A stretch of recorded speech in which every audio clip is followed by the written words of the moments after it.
What's up, everybody? Notorious GIB, and I'm back again.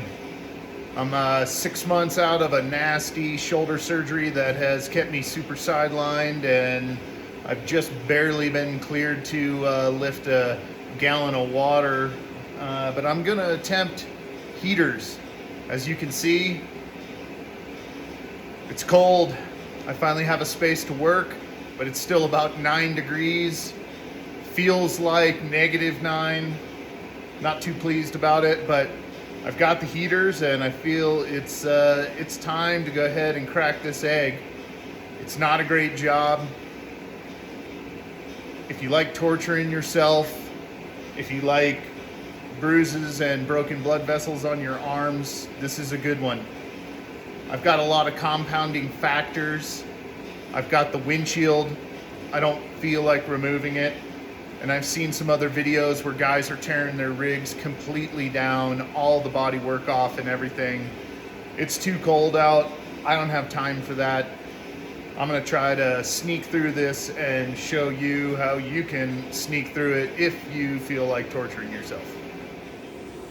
You are gonna need a lot of tools for this job, without a doubt. Especially trying to sneak in there the way I'm doing it. Cheating always calls for special tools, but I don't know. If you don't have all these, you may want to reconsider doing this. Not that it's that bad, but these are going to get you nowhere.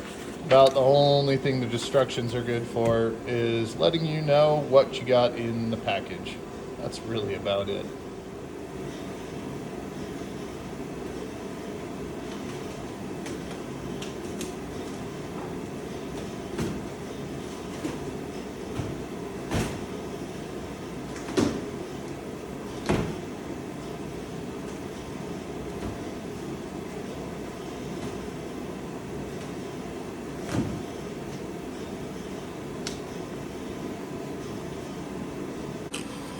Next up, we'll do the access cover.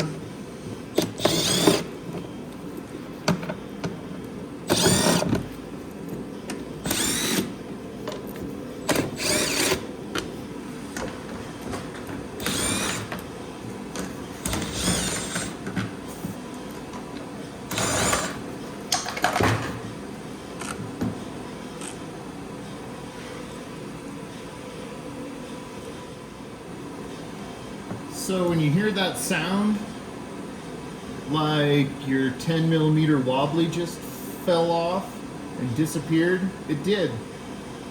The RMAX certainly likes to eat things, and I'll tell you what, man, when it's gone, it's gone.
Next up, we'll pull some seats. That's a no-no. Pull up, lift out.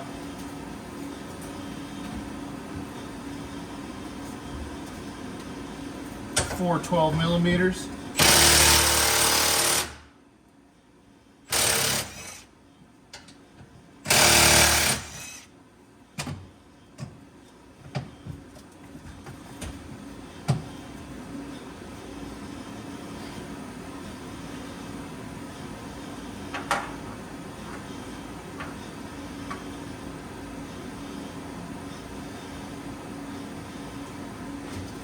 is so cold that the seat tracks are frozen, and my impact has about 30 foot-pounds of torque.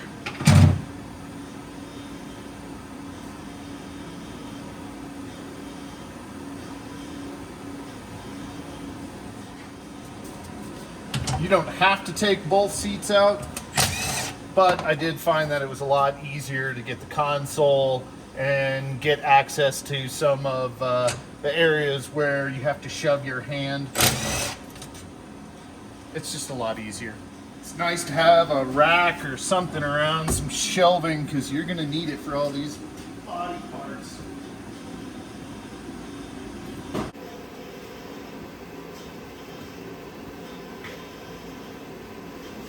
All right, next up is the center console.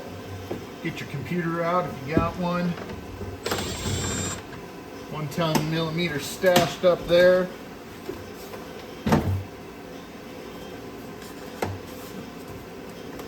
It's clips all the way down. Pop it out.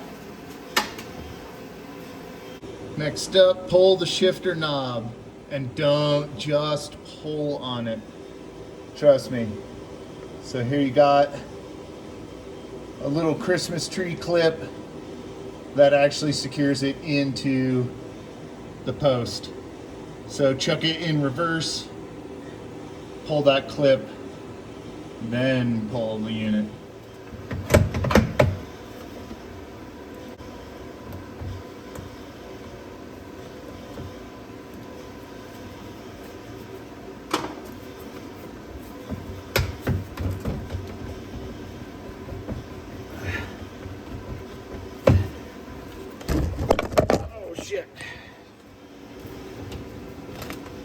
Don't punch yourself in the face when you're doing this. It hurts. All right, center console is just a menagerie of plastic flathead clips. You'll need a flathead screwdriver and spoon for. Rubber boots. 10mm hidden back there. Can't even talk, it's so cold.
Center bezel trim piece is also clips.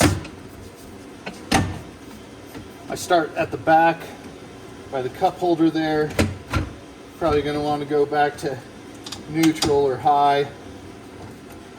And then this is just going to pop right out like that.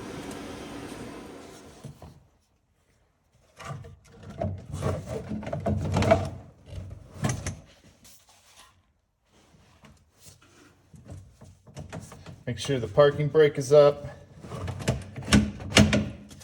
Move that into somewhere around there. Straight up from the back. And out.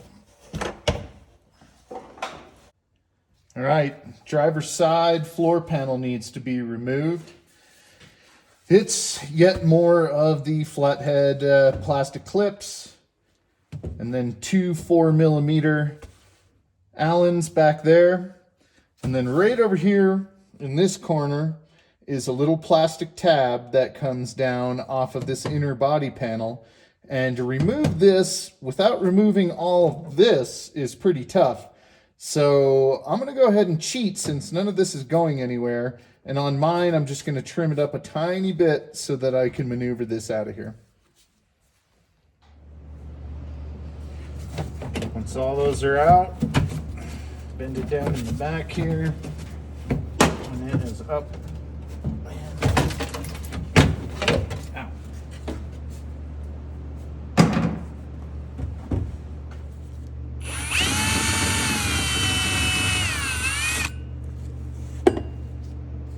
Mark it up, drill it out. They say a 2.5-inch hole. It is not 2.5 inches, but I'm guessing that if you use a 2 9/16, it's probably going to be too big. So this one you have to do 2.5, and then we'll trim it up a little bit with the whizzer and custom fit them.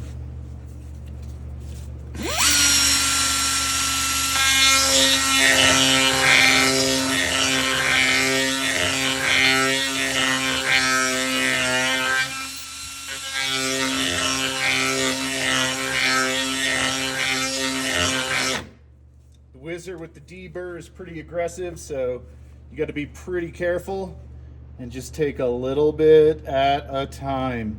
I took a little too much off of the other one, and let me tell you, it is not easy to fix.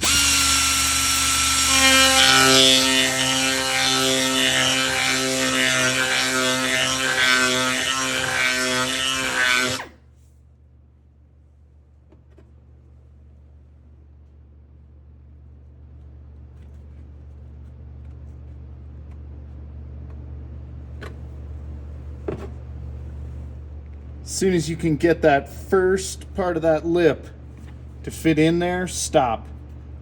You've made it. And then these little teeth are going to snap into place, and that's what holds your vent into place. For this upper vent, it's supposed to go up here. And what I've found is that definitely the seal for the windshield interferes a bit with it, and it does not actually work as well. Plus, it's pretty hard to get to with the windshield in place. I saw this hack at another dealership and decided to go for this one. So what I did is put a piece of tape right on the back sides of these 2 4mm units here. Then take your vent, line it up on the back edge,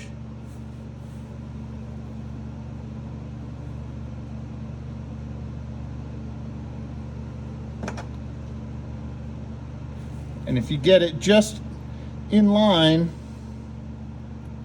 with the 4mm body trim bolt there, that'll be perfectly offset once you're working underneath. Okay, I'm going to drill all 4 of these holes out first with a 3/16 drill bit.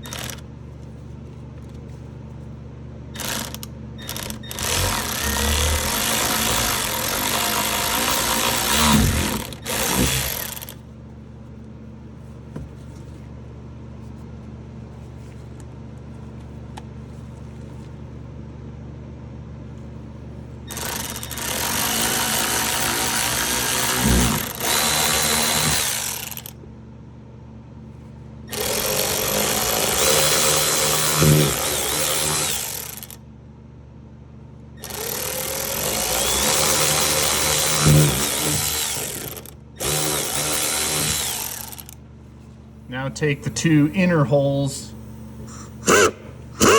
up to 5/16.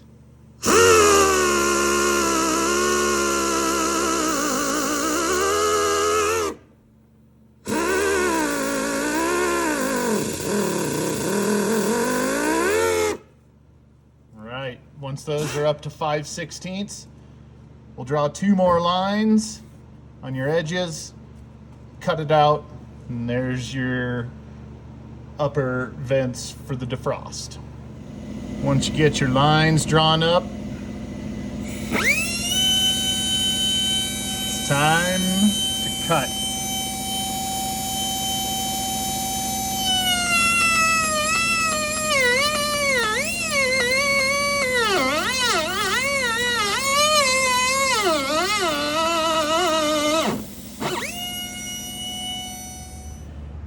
It is going to be necessary to pull out the lower seat bracket just to make life a little bit easier. You probably don't have to do it, but again, this is such a pain in the ass, this next part, that you'll definitely probably want to do it. And this is also a good opportunity to do some housekeeping.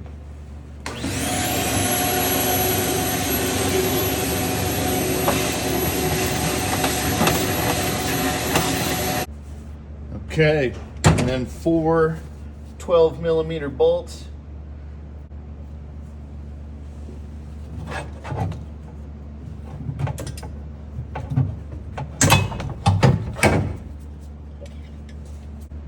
While you're in here, if you are as lucky as I am to be completely infested by rodents, you're going to want to pull the boot.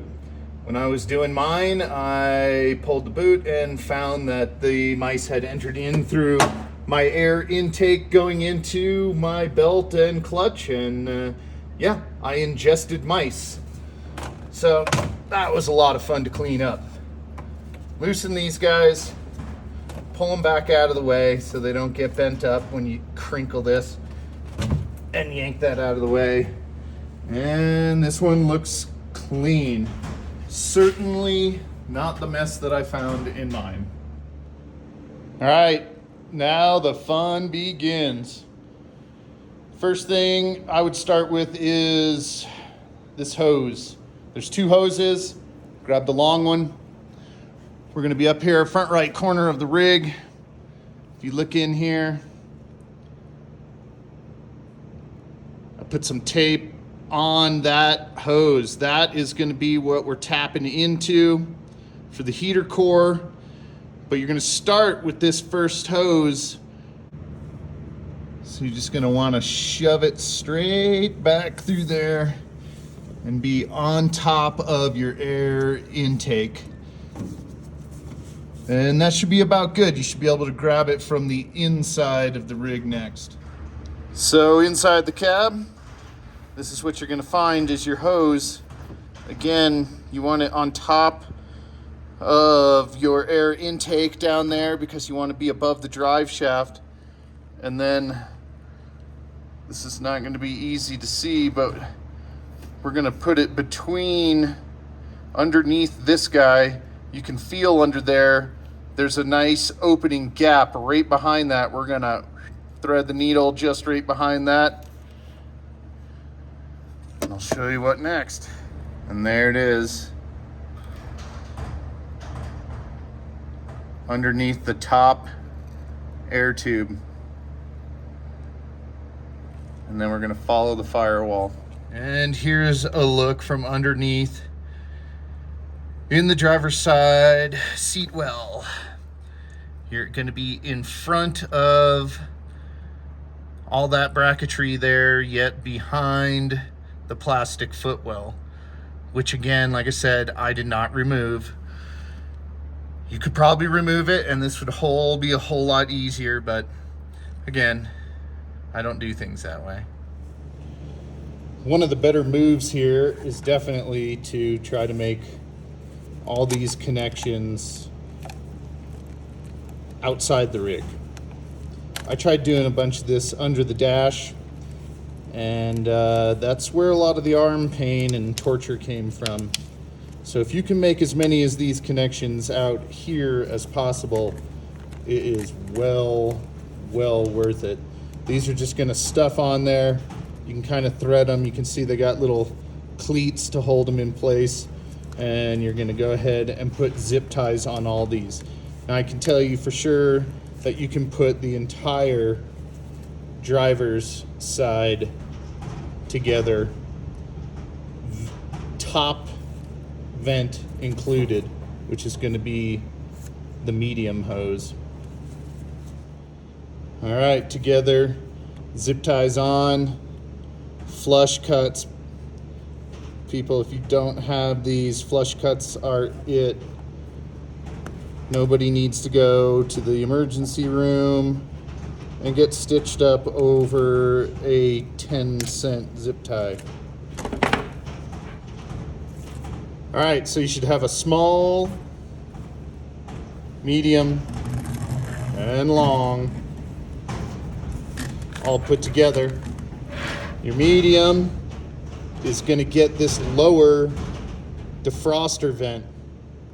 This one's oblong, so it's going to fit really loosely. I'm going to put a zip tie, and I'm going to use tape on it so it doesn't come apart, because you don't want to be going back in and trying to put this stuff back together. This is a one-time job. Go ahead and put on the electrical tape. Nice and tight.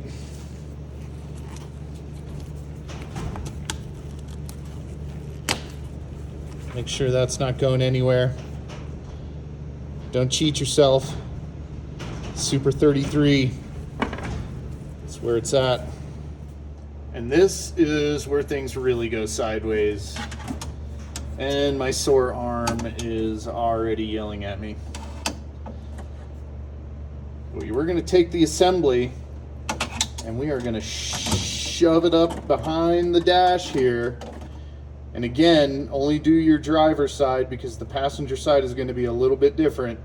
But we're going to go behind the dash, through the void in the back, and up into the wheel well, where fortunately on the driver's side we have access to get to it from there. So here we go. I'm going to be in the way. There's just no way, a good way for me to do this and get a good shot of it.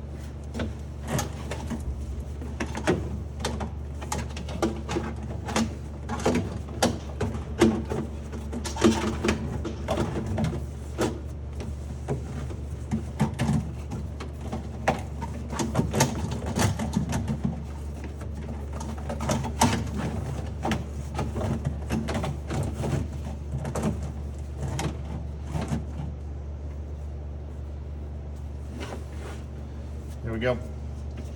Go ahead and pull the short tube through the vent hole so that it doesn't get yanked up into the wheel well where you can't get your hands and grab it and get it back here. Now back in the engine compartment, driver's side, we are going to shove our arm in here.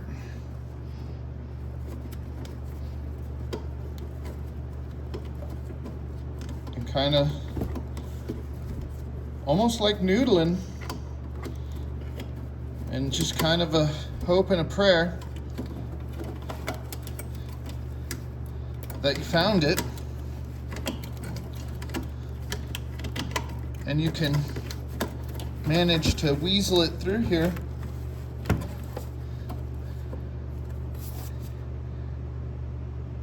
And there it is, driver's side. We'll get back to that later. Back inside, you're going to take the tail end of that long hose, you can see it with the green tape on it there, and shove it underneath the shifter on top of the air intake. Okay, there's tube 1 routed under there.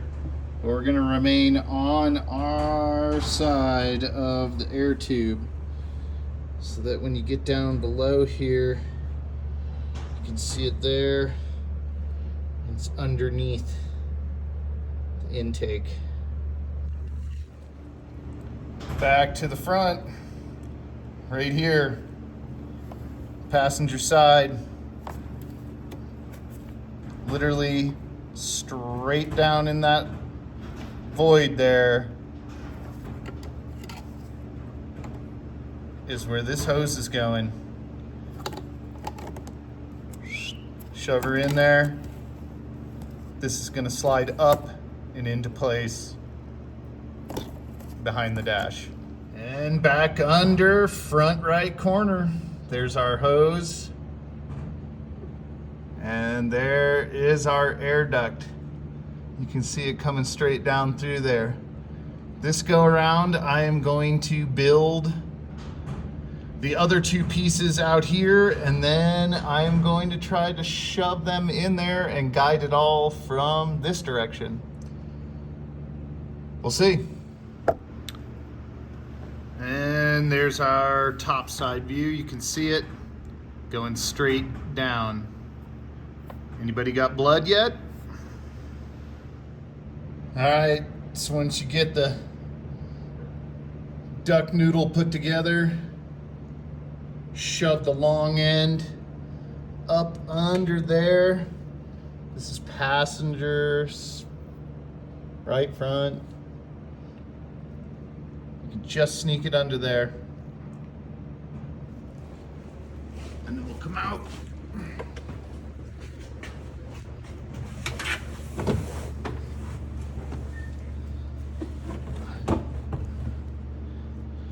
And you can see right down through there, it's gonna come through. You can see it in there. And then you can just see it poking out there. And then we'll route it with the other one. Make sure your tail end is feeding through nicely. Remember, it's gonna be underneath that air intake for the clutch belt. Staying away from this zone. We don't want to be routing through there because it'll end up hitting the parking brake or drive shaft. So you can see we're making the turn right through there.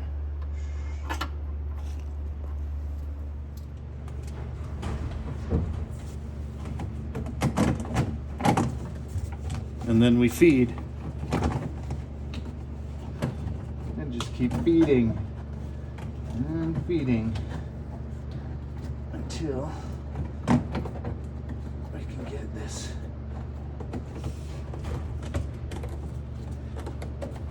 unit out here.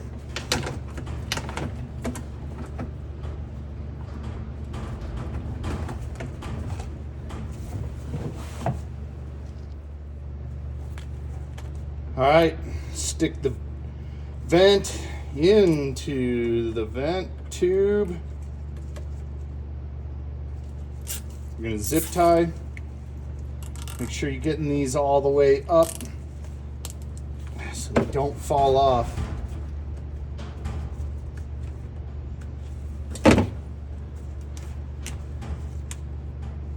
And then this guy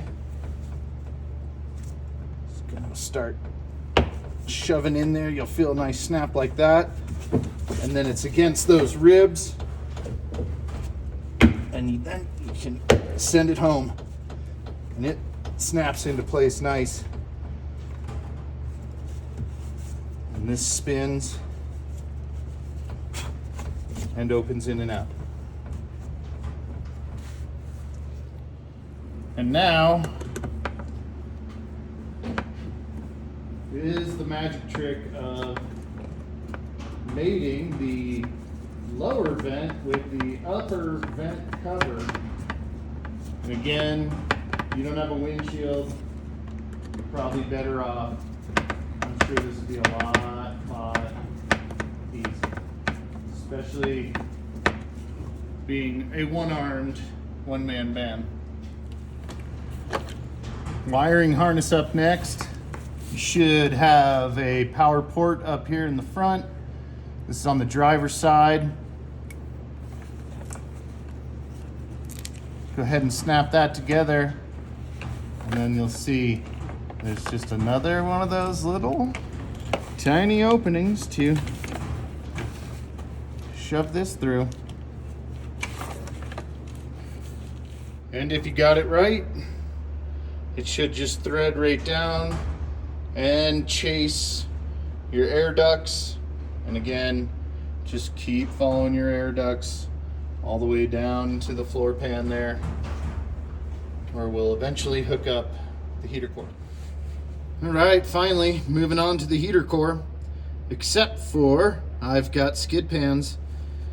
So these two holes are for your heater core, and unfortunately, if you don't have skid pans, your bolts are just left exposed, and they're just little things. I don't know how they're gonna hold up, but anyway, I'm gonna have to get a little bit tricky, drill some holes. I'm gonna go in from the underside and hit it with a hole saw a little bit bigger than the head of my new bolts that I'll be putting in there.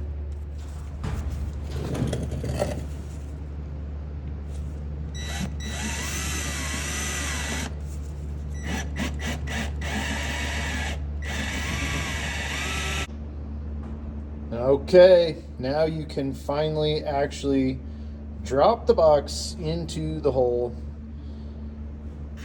Go ahead and install your other hose, which was the shorter one, onto the box, onto the outside, and I would try to orient your hose clamp so that you can get to it, and oddly that means in front there. Once this is down in there, you can go ahead and hook up the next hose. It's got a little bit of extra length, so you should be able to hook that up, and then you can hook up the duct hoses, wiring harness, and start getting your bolts from underneath once you slide it up and into place on that front rail there. You can see that shinier center hole there. They give you a bolt that they say is a thread cutter, and it's not a thread cutter. It's just a regular bolt. So I tapped that. This one's really tough to get to in the end here, but it's doable, and if you tap it now, it'll be way easier. If you're doing it right, it should look something like this. And you can't see the other front hose there, but it should be coming in ahead of the pillar here, the seat pillar, and then it'll dip in and you should have gotten it. Super long 1/4 inch extension to get all the way down to that bolt. Moving on to the water bypass. This is a new part. They apparently used to just give you a T. I was a little interested how they do it. You take your T-stat out, that goes in your T-stat hole, that bevels against it. So hopefully no issues. Then your T-stat goes in there, and you can have hot water for your heater core before the thermostat opens. Okay, here it is on the engine. So you pull your T-stat, beveled edge towards the motor, hose coming back towards you. I see no reason to take that hose off and break that connection. It's kind of a pain, but it's not too bad. Thermostat. Make sure you put your bypass hole back where it was, which should be in the up position. Okay, final routing on this. So you got it coming right out of the extension there, comes down. Now you might think it would go through that little slot in the case there, but if you do that, it gets pinched against the floor pretty badly, and there is a plastic clip right there. So down through here. Don't forget your two little rubber cushions. You can just see it right there.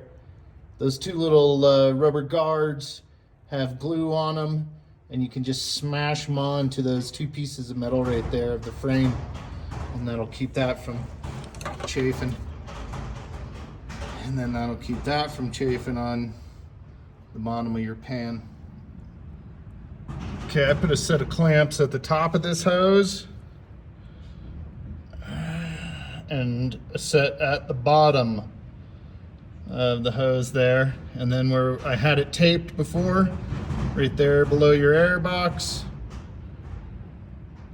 There it is. Snip it. All right, here is the finished product. The instructions say to cut out a 1/2 inch. You don't have to. There's plenty of room in these hoses. If you get a nice clean cut the first time, might as well go with it.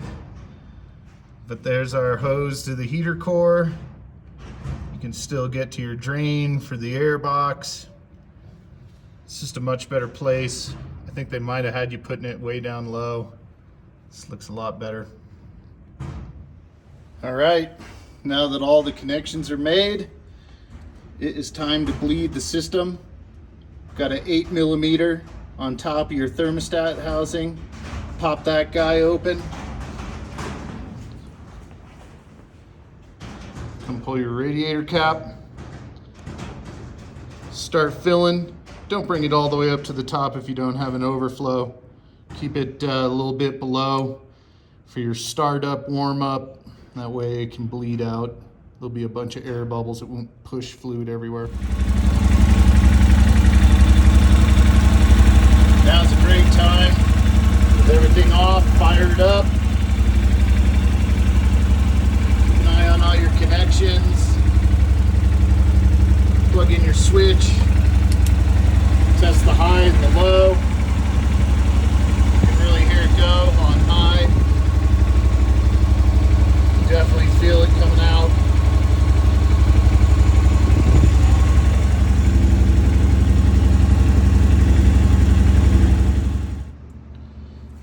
All right. As you know, installation is the reverse order of removal. All back together.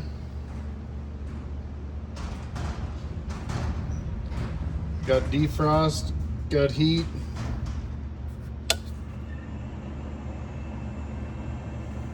Got low.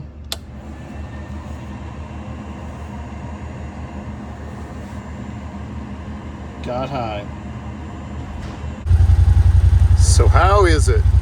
Well, right now I'm outside and it is 10 degrees, snow and snowing. Engine temp sitting at 185 degrees. Vent temp on high, 103 degrees. So you can definitely feel it. It's definitely nice. I think these kind of conditions, you definitely have to have doors and a rear window, which I do not. But I'll tell you what, I think the old lady's just gonna stick her sleeve on there like that, fill up her onesie.